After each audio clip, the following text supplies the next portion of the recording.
BCCL कोयलरी क्षेत्रों में कोयले के वर्चस्व को लेकर हो रहे हिंसक झड़प को लेकर धनबाद पुलिस सजग हो गई है। बुधवार को धनबाद समाहरणालय में एसएसपी एचपी जनार्दनन की अध्यक्षता में बीसीसीएल और सीआईएसएफ डीआईजी के साथ एक महत्वपूर्ण बैठक आयोजित की गई।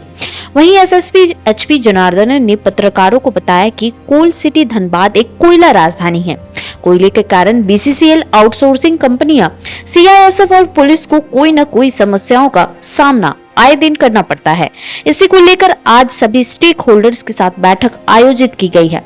बैठक का मुख्य उद्देश्य विधि व्यवस्था को कायम रखना है, धनबाद में भय मुक्त वातावरण बने ताकि बीसीसीएल और आउटसोर्सिंग कंपनियां अपने काम को बिना किसी परेशानी के कर सके, जिसको लेकर सभी के साथ समन्वय स्थापित करने की कोशिश की जा रही है। इस बैठक में कोयलरी की सुरक्षा से जुड़े तमाम मुद्दे पर चर्चा की गई।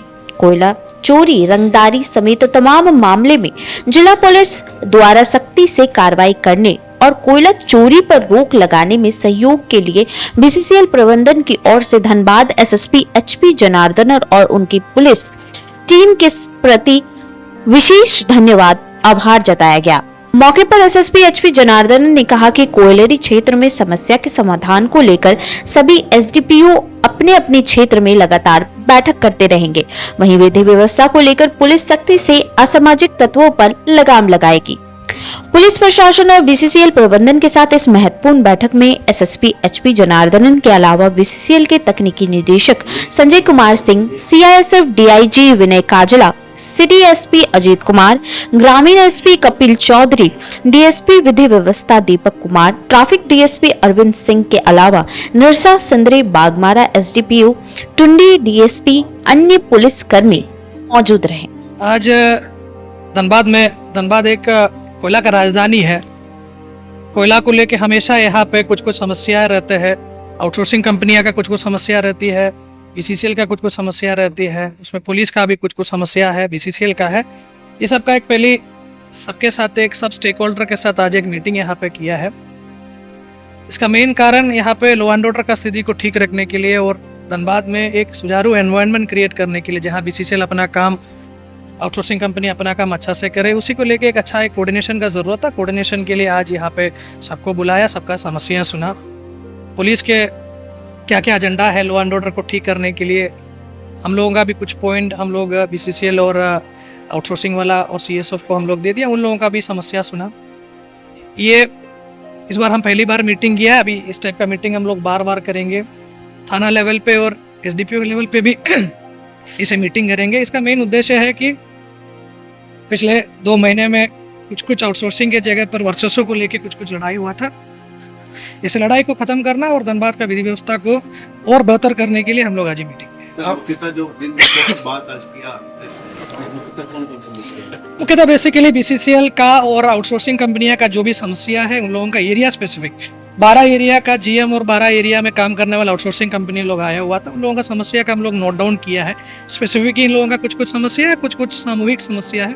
उसके बाद एक सोल्यूशन हम लोग इन लोगों के साथ मिलकर हम लोग एक रणनीति तय किया है और रणनीति के आधार पर आगे हम लोग कार्रवाई करेंगे।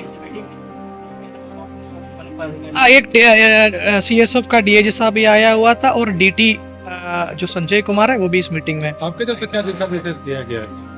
जैसे कि मेरा प्राइम फोकस कोयला चोरी को रोकना और उसके साथ साथ धनबाद का विधि व्यवस्था है।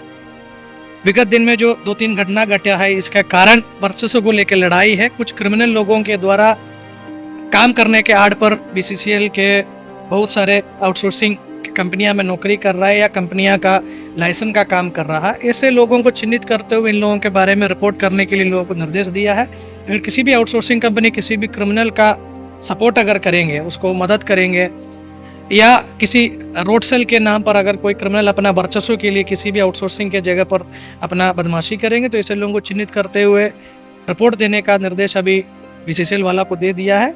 अलग से इन लोगों के ऊपर पुलिस भी कार्रवाई करेगी।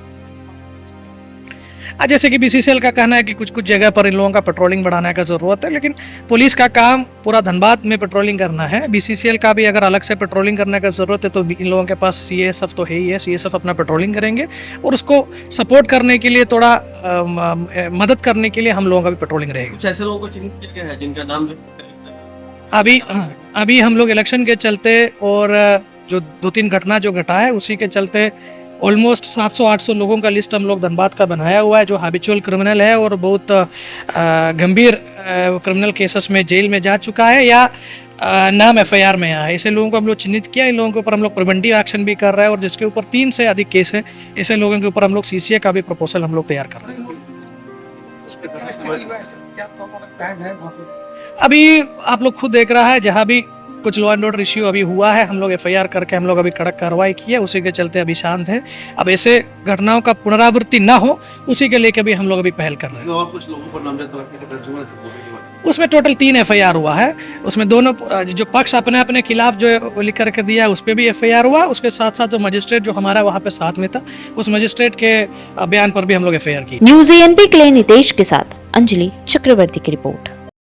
अशरफी कैंसर इंस्टीट्यूट सभी सुविधाओं से परिपूर्ण कैंसर चिकित्सा का एकमात्र विश्वसनीय प्रतिष्ठान अब धनबाद में। एक ही छत के नीचे सभी प्रकार का इलाज जैसे अत्याधुनिक रेडियोथेरेपी मशीन, साथ में पेट स्कैन, मेमोग्राफी और अन्य सभी प्रकार के जांच की सुविधाएं उपलब्ध। वही तरीका वही इलाज अब अशरफी कैंसर इंस्टीट्यूट धनबाद में।